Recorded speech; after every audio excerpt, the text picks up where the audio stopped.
بسم اللہ الرحمن الرحیم۔ میری بھی بہت نیک تھی، پردے کا بہت خیال رکھتی تھی، کسی کو اپنا چہرہ نہیں دکھاتی تھی۔ میرے کچھ دوست ایک دن چھٹی کے دن مجھے ایک ایسی جگہ لے گئے جہاں شریف لوگوں کا کوئی کام نہیں ہوتا، لیکن جب حویلی کے اندر گیا تو میری روح فنا ہوگی۔ سامنے کا منظر دیکھ کے میرا دل پھٹ گیا، کیونکہ وہاں شادی کے دن جب وہ دلہن کے روپ میں شادی حال میں آئی تو میں اسے دیکھ کے حیران رہ گیا۔ ایسے معلوم ہوتا تھا جیسے اس نے اپنے آپ کو 7 پردوں میں چھپا کے رکھا ہے، اپنے اوپر نہ جانے کتنے پردے ڈال کر میرے ساتھ بیٹھ گئی۔ اور مجھے بہت کوفت ہو رہی تھی اور برا بھی محسوس ہو رہا تھا، کیونکہ سارے مہمان عجیب و غریب نظر سے ہم دونوں کو دیکھ رہے تھے۔ وہ دلہن تو کہیں سے بھی نہیں لگ رہی تھی، ایسے لگ رہا تھا کہ شادی حال میں کوئی ڈاکو داخل ہو گئی ہو۔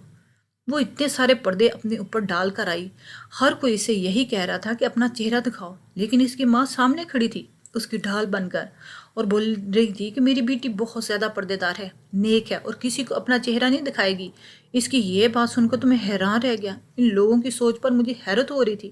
شادی کا دن تھا، ہر کوئی دلہن کو دیکھنا چاہتا تھا، اور شادی حال میں اتنے زیادہ مرد تو تھے نہیں جتنے وہ پردے اپنے اوپر ڈال کر آئی تھی۔ میں نے سنا تھا کہ میری بیوی پردے دار ہے، مجھے اس بات سے کوئی مسئلہ نہیں تھا، لیکن اس کا اس طرح کا معاملہ ہوگا مجھے اندازہ نہیں تھا، کیونکہ اچھی خاصی پردے دار لڑکیوں کو بھی میں نے شادی کے دن دیکھا کہ وہ مکمل تیار ہو کر بہت شوق سے فوٹو سیشن میں لگی ہوتی ہیں، لیکن میرے ساتھ تو میری بیوی نے ابھی تک ایک تصویر بھی نہیں بنائی تھی۔ فوٹوگرافر بار بار کہہ رہا تھا، لیکن وہ گھونگھٹ کے نیچے سے ہی انکار میں سر ہلا دیتی۔ میری شادی تھی اور میرا موڈ خراب ہو چکا تھا۔ زندگی کی نئی شروعات میرے لیے بہت عجیب و غریب ثابت ہو رہی تھی۔ میری شادی کا سارا مزہ کرکرا ہو گیا تھا، رشتہ دار تانے کس رہے تھے، ہم لوگ بھی بہت زیادہ ماڈرن نہیں تھے، عام سے لوگ تھے، لیکن شادی تو اس طرح سے نہیں ہوتی ہے۔ سارے مہمان دلہن کو دیکھنا چاہتے ہیں، اور وہاں پر زیادہ عورتیں تھی ہی نہیں، کون سا اتنے زیادہ مرد تھے۔ شادی حال سے جب ہم دلہن کو رخصت کر کے گھر لے آئے تب تک میرا موڈ خراب ہو چکا تھا، اور میرے دل میں دلہن کو دیکھنے کی کوئی چاہ باقی نہیں رہی تھی۔ ایسا لگ رہا تھا کہ شادی کے دن میرا بہت مذاق بن چکا ہے۔ میں چاہتا تھا کہ دنیا میری دلہن کو دیکھے، وہ کتنی پیاری ہے۔ میں تو خود اب تک اسے نہیں دیکھا تھا، لیکن سنا تھا کہ وہ پیاری ہے۔ خواتین، رشتہ دار، میری کزن سب میری دلہن کو دیکھنے کے خواہاں تھے، لیکن سب کچھ الٹا ہو گیا، جس کا مجھے بہت افسوس تھا۔ گھر آ کر چھوٹی موٹی رسموں کے بعد سب مہمان چلے گئے۔ میں گھر میں اپنی ماں کے ساتھ رہتا تھا اور کوئی نہیں تھا۔ مہمان یہ کہتے ہوئے چلے گئے کہ آپ کی دلہن تو ہمیں اپنا چہرہ ہی نہیں دکھاتی، شاید اسے خوف ہے کہ ہم اسے نظر نہ لگا دیں۔ میری ماں نے میری دلہن کو کمرے میں بٹھا دیا اور مجھے کہا کہ دلہن کے پاس جاؤ، تو میں نے کہا مجھے نہیں جانا اس کے پاس، جتنی بے عزتی اس نے کروانی تھی کروا لی۔ شادی کے پہلے دن میرا دل کھٹا ہو گیا اس لڑکی سے۔ میرا دل نہیں چاہ رہا تھا کہ میں اس کو ایک نظر بھی دیکھوں، اسے کہیں کہ مجھ سے بھی پردہ کر لے۔ میں نے شدید غصے کا رد عمل ظاہر کرتے ہوئے اپنی والدہ سے کہا۔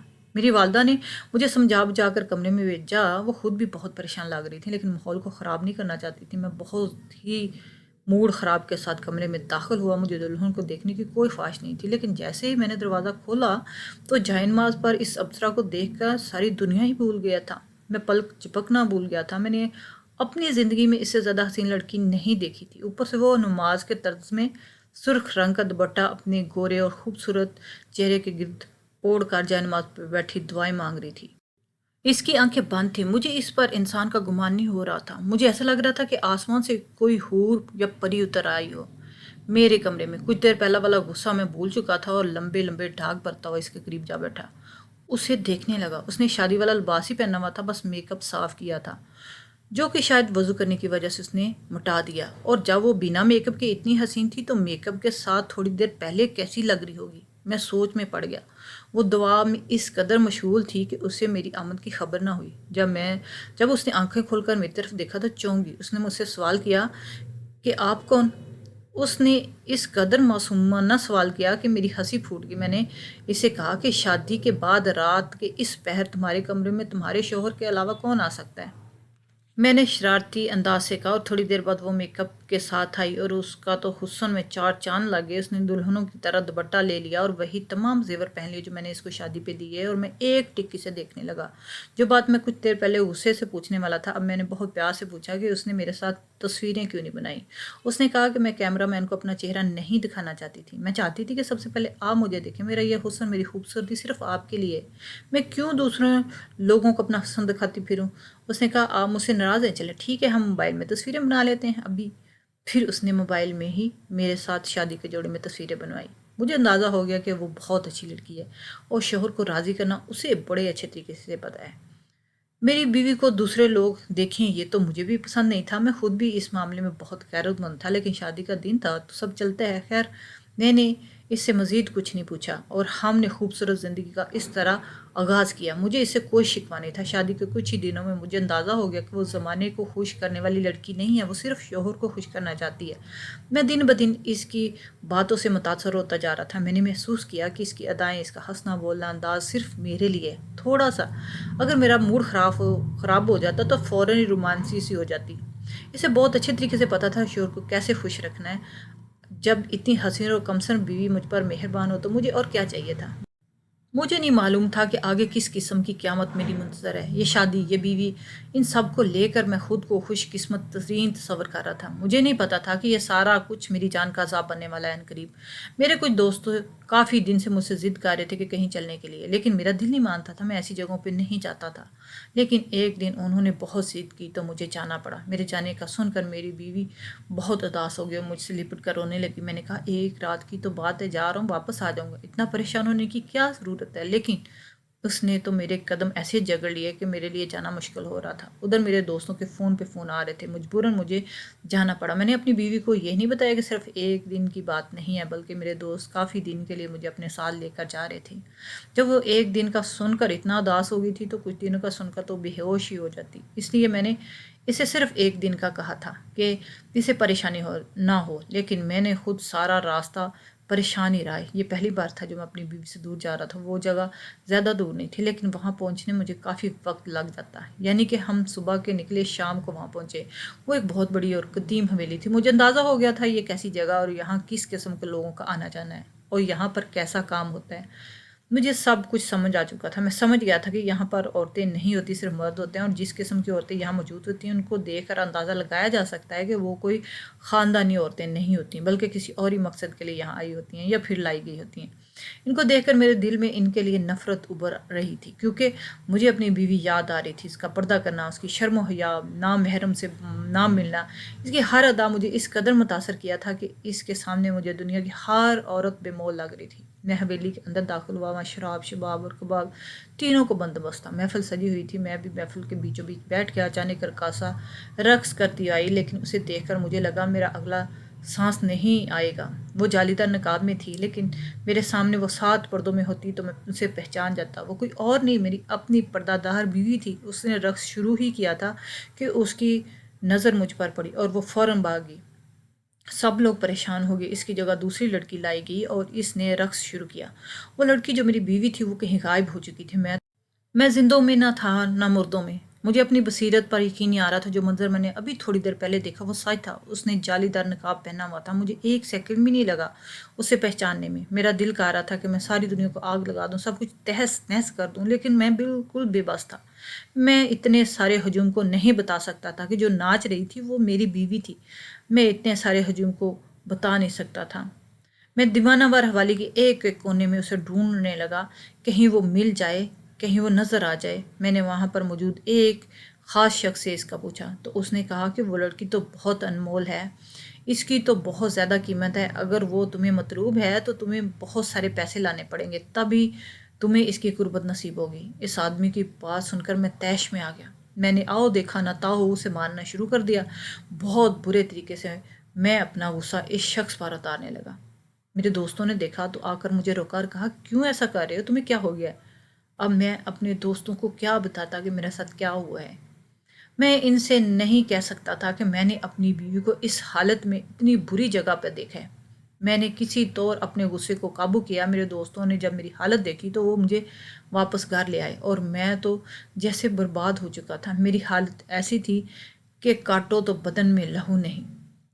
مجھے پتا تھا کہ میری بیوی گھر موجود نہیں ہوگی، کیونکہ وہ تو اس حویلی میں تھی۔ سارا راستہ میں یہی سوچ کے آ رہا تھا کہ اس کی محبت، اس کا رونا دھونا میرے لیے سب ڈرامہ تھا۔ اس طویل سفر میں ان دنوں کو یاد کر رہا تھا جب میری اسے نئی نئی شادی ہوئی تھی، کہ کس طرح وہ ادائیں دکھا کر مجھے خوش کیا کرتی تھی۔ میں سمجھ نہیں پایا کہ یہ ادائیں ایک شریف عورت کی ادائیں نہیں تھیں۔ میرے ذہن میں ان لمحات کی فلم چلنے لگی تو مجھے احساس ہوا کہ وہ ایک پیشہ ور جسم فروش لڑکی تھی۔ شادی کی پہلی رات اس کا نماز پڑھنا، شادی والے دن اس کا پردہ، سب کچھ ڈھونگ تھا۔ اپنے آپ کو چھپانے کے لیے، اپنے کردار کی گندگی چھپانے کے لیے اس نے مذہب کا سہارا لیا اور اکثر لڑکیاں یہی کیا کرتی تھیں۔ جب ایک منافق انسان کو اپنی اصلیت چھپانی ہوتی ہے تو وہ مذہب کا سہارا لے لیتا ہے، اور میری بیوی نے بھی وہی کیا۔ مجھے بہت غصہ تھا، میں غصے سے بھرا گھر میں داخل ہوا اور اپنی ماں سے شکوے کرنے والا تھا کہ اچانک سے رک گیا، کیونکہ میری ماں کے ساتھ ٹی وی لاؤنج میں میری بیوی بیٹھی ہوئی تھی۔ وہ دونوں ٹی وی پر کوئی ڈرامہ دیکھ رہی تھی اور خوب ہنستی جا رہی تھی۔ مجھے دیکھ کر میری بیوی بہت خوش ہوئی اور میری ماں بھی خوش ہو گئی۔ ان دونوں نے کہا شکر ہے تم جلدی آ گئے، ہمیں تو گھر کاٹنے کو دوڑا تھا تمہارے بغیر۔ اپنی بیوی کو اپنے گھر میں دیکھ کر تو میں ششت رہ گیا، کیونکہ ابھی تو میں اسے حویلی میں دیکھ کر آیا تھا اور مجھ سے پہلے اس کا گھر پہنچنا ناممکن تھا۔ ایک تو سفر طویل تھا اور ایسا ہی نہیں ہو سکتا تھا کہ وہ مجھ سے پہلے گھر پہنچ سکتی۔ میں فوراً آگے بڑھا اور بالوں سے پکڑ کر سوال کرنے لگا، بتاؤ اس حویلی میں کیا کرنے گئی تھی؟ یہ تمہارا پیشہ ہے، تمہارا دھندا ہے، اور تم ایک بد کردار لڑکی ہو۔ میں نے وہیں پہ جانوروں کی طرح اسے مارنا شروع کر دیا۔ میں نے اسے اتنا مارا کہ مجھے لگا کہ چند سانسیں ہی اس کے اندر رہ گئی ہیں۔ وہ رو رہی تھی، اپنا قصور پوچھ رہی تھی، لیکن میں تو اپنے حواس میں ہی نہیں تھا، اور میں نے اپنی ماں سے شکوہ کیا، میری شادی اس بدذات بد کردار سے کیوں کروائی آپ نے؟ میری بات سن کر میری ماں کو غصہ آ گیا۔ میری ماں نے مجھ سے کہا کہ کیوں وحشی جانوروں کی طرح سے بیچاری پر ٹوٹ پڑے ہو؟ ہوا کیا ہے؟ اس کا کیا قصور ہے؟ یہ تو اتنی نیک ہے کہ اس نے اپنی شادی کے دن بھی پردہ کیا ہوا تھا اور تم اسے بد کردار کہہ رہے ہو؟ میں نے تو چن کر تمہارے لیے اس لڑکی کو منتخب کیا اور کل تک تو تم بہت خوش تھے، آج اچانک کیا ہو گیا جو تم اسے بد کردار اور برا بلا کہہ رہے ہو؟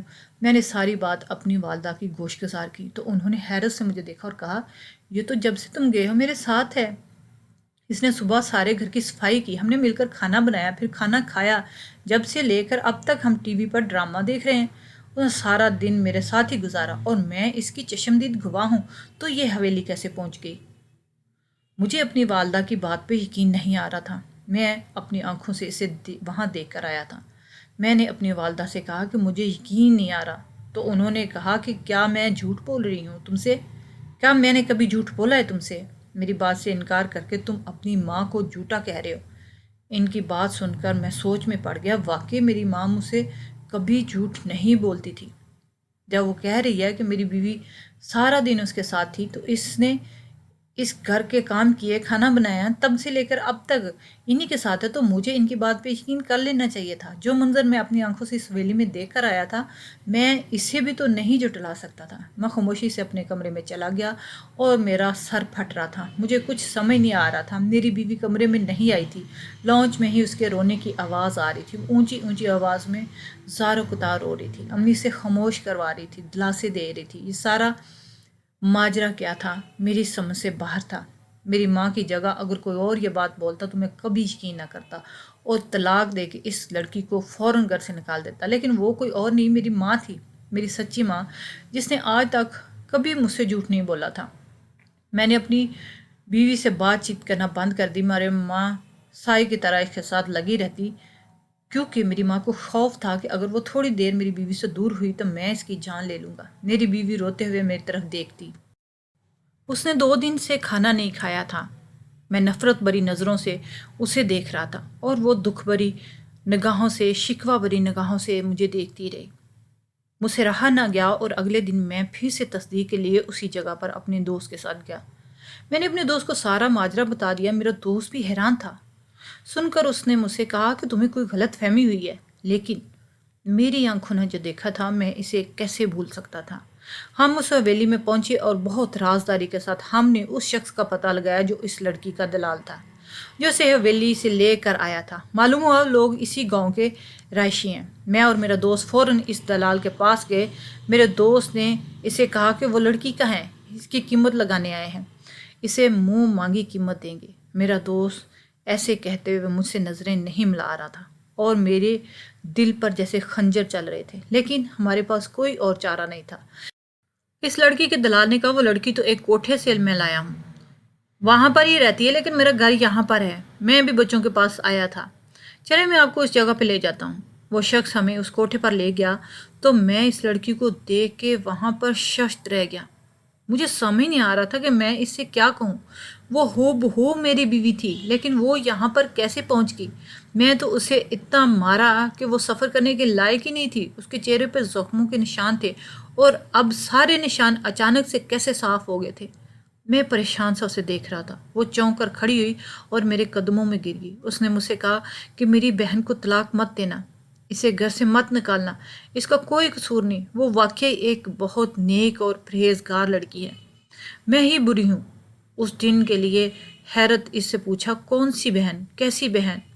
آپ کی بیوی میری بہن ہے، ہم دونوں کی شکل، صورت، جسامت بالکل ایک جیسی ہے، ہم دونوں کے وجود بھی ایک جیسے ہیں، ہم دونوں میں کوئی فرق نہیں ہے، بہت ساری جوڑوں میں فرق ہوتا ہے لیکن کچھ ایسی ہوتی ہیں جو پہچانی نہیں جاتی، ہم دونوں بہنیں بھی ایسی ہیں۔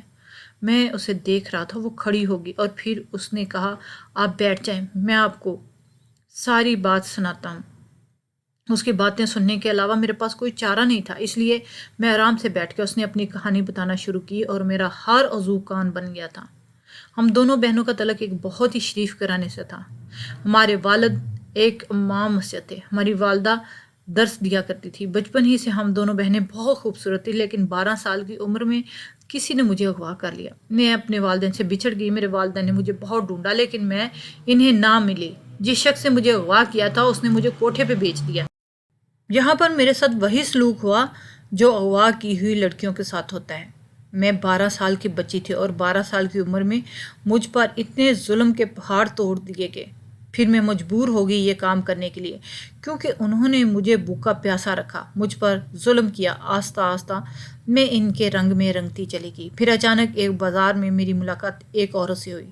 اس نے مجھے دیکھ کے پہچان لیا، مجھے گلے لگا لیا اور مجھ کو کہا، تم کہاں سے چلی گئی تھی؟ تم کہاں چلی گئی تھی؟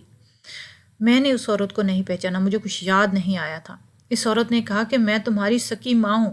وہ میری ماں تھی اور اس نے مجھے دیکھ کر صرف اس لیے پہچان لیا کیونکہ میری اور میری بہن کی شکل بالکل ایک جیسی تھی۔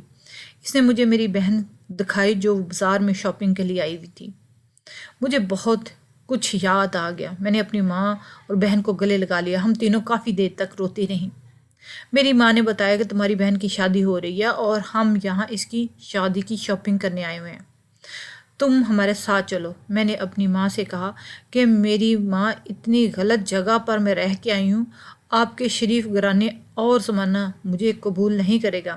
میری بات سن کر میری ماں کی روح لرز گئی اور اس نے کہا کہ ہم نے تمہاری یاد میں اتنے آنسو بہائے ہیں کہ اب آنکھوں سے آنسو ہی ختم ہو گئے، لیکن مجھے معلوم تھا جو تمہیں لے کر گئے وہ اسی جگہ پر لے کے گئے ہوں گے۔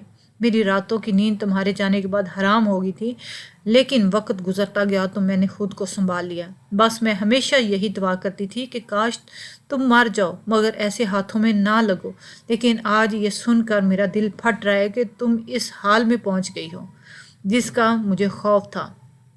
اس کے بعد میں اپنی بہن کی شادی میں برقع پہن کے آئی اور میں نے آپ کو وہاں پر دیکھا تھا، اور میری بہن جو خود کو 7 پردوں میں چھپا کے بیٹھی تھی شادی کے دن، اس کی بھی یہی وجہ تھی کہ کوئی اسے میری طرح نہ سمجھ لے، کیونکہ میرے پاس بہت سارے لوگ آتے ہیں۔ ہم لوگوں کو یہی خوف تھا کہ کہیں اس شادی میں کوئی ایسا شخص موجود نہ ہو جس نے مجھے کوٹھے پر دیکھا ہو اور پھر وہ آپ سے یہ کہے کہ ان کی بیوی ایسی ہے۔ میری ماں آج بھی میرے لیے تڑپ رہی ہے، لیکن اس نے مجھ سے کہا کہ کبھی ہمارے پاس نہ آنا، تمہاری عزت داغدار ہے، لیکن اگر یہ بات کھل گئی تو پھر تمہاری بہن کی زندگی برباد ہو جائے گی۔ اس سب میں نہ میرا کوئی قصور تھا، نہ میرا نہ میری بہن کا، لیکن پھر بھی زمانہ ہمیں جینے نہیں دے گا۔ وہ لڑکی اپنی ساری کہانی سنا کر پھوٹ پھوٹ کر رونے لگی۔ پھر میں نے اپنی اماں کو ویڈیو کال کی اور اسے کہا کہ میری بیوی دکھاؤ۔ تو میری بیوی میری اماں کے ساتھ بیٹھی ہوئی تھی۔ میں گھر واپس آیا تو میرے پاس الفاظ نہیں تھے کہ میں کن الفاظ میں اپنی بیوی سے معافی مانگوں۔ واقعی وہ بالکل بے قصور تھی اور اس کی بہن بھی بالکل معصوم تھی۔ اس کی بہن کو تو صرف 12 سال کی عمر میں اغوا کیا گیا تھا۔ اس بیچاری کا کیا قصور؟ وہ تو ایک دلدل میں گر چکی تھی۔ میں نے اپنی بیوی سے معافی مانگی، لیکن میری ماں نے کہا کہ نہ تمہاری بیوی تمہیں معاف کرے گی اور نہ ہی میں۔ اس کو مار مار کے ہلکان کر دیا۔ کسی پر ظلم ڈھانے سے پہلے اس کی بات سن لینی چاہیے۔ میں اس کے ساتھ تھی، اگر میں اس کے ساتھ نہ ہوتی تب بھی کوئی شک کی گنجائش ہوتی، لیکن جب تمہاری ماں تم سے کہہ رہی تھی کہ تمہاری بیوی سارا دن اس کے ساتھ تھی تو تمہیں یہ سب نہیں کرنا چاہیے تھا۔ میں نے اپنی بیوی سے کہا کہ میں اس کی بہن سے مل کر آیا ہوں، میرا بھی قصور نہیں ہے، میں نے جو اپنی آنکھوں سے دیکھا وہ بالکل تمہارے جیسی ہے۔ وقت کے ساتھ ساتھ میری بیوی نے مجھے معاف کر دیا۔ بیویوں کی یہی مجبوری ہوتی ہے کہ وہ شوہر کو معاف کر دیتی ہیں، چاہے وہ ان پر کتنا ہی ظلم کیوں نہ کرے۔ لیکن بہت کم شوہر ایسے ہوتے ہیں جو بیویوں کی غلطی کو معاف کر دیں۔ لیکن میری والدہ آج بھی مجھ سے خفا رہتی ہے، مجھے دیکھ کر چہرہ دوسری طرف پھیر لیتی ہے۔ میں نے میری والدہ کو اپنی بیوی کی بہن کے متعلق سب کچھ بتا دیا، بس اتنا کہا کہ مجھے غلط فہمی ہوئی تھی۔ پھر میں نے اپنے دوستوں کے ساتھ مل کر اپنی بیوی کی جڑواں بہن کو اس جگہ سے آزاد کروایا اور اسے اس کی ماں کے ساتھ دوسرے شہر بھیج دیا تاکہ کوئی انہیں پہچان نہ سکے۔ اپنی بیوی کو ہر مہینے اس کی ماں اور بہن سے ملوانے کے لیے لے جاتا ہوں۔ میں اپنی بیوی کے ساتھ جتنا اچھا کرنے کی کوشش کرتا ہوں، لیکن مجھے پھر بھی سکون نہیں آتا، کیونکہ جو میں نے اس کے ساتھ کیا تھا، میری بیوی کے جسم پر سے نیل کے نشان تو ختم ہو گئے تھے، لیکن میرے دل سے وہ دکھ نہیں جاتا، شاید ساری عمر جائے بھی نہ۔